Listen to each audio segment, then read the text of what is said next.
Gun violence rocking Cleveland over the last few days. Children, teens, and young adults all caught in the crossfire. Yeah, it's really sad. 2 children died in shootings in our city just this week. Investigator Sarah Goldenberg found that leaders at the top are noticing, and they're fed up with it. A July 4th celebration on the west side interrupted by gunfire. We're going to be heading to Metro. We're going down Triscuit now.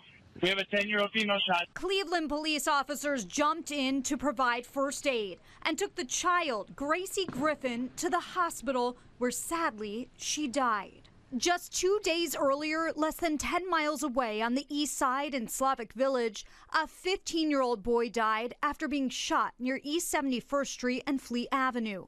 The medical examiner identified him as Damarian Hall.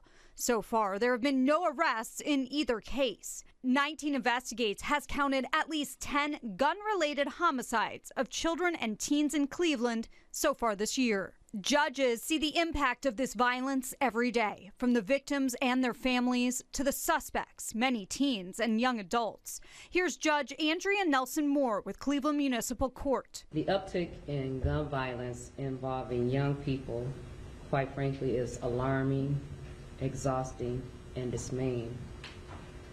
The harm to the families, the community, and society at large is immeasurable.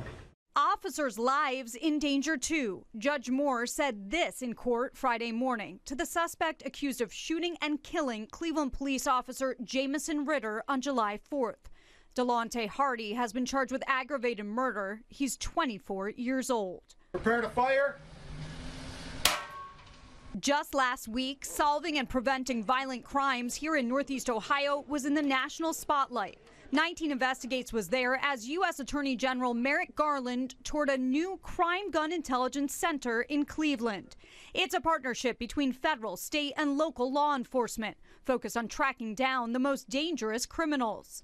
We spoke with Cleveland Police Chief Dorothy Todd, asking her about shootings involving young, sometimes juvenile suspects. A lot of the times when a young person has a gun, it's either a stolen firearm, or they've gotten it through a resource that there shouldn't be, like the straw purchasing. So getting the guns out of the hands of young people is imperative.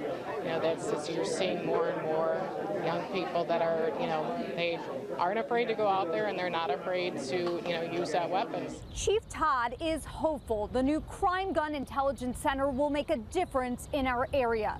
Gun violence is the leading cause of death for children and teens across the country. Reporting in downtown Cleveland, Sarah Goldenberg, 19 News.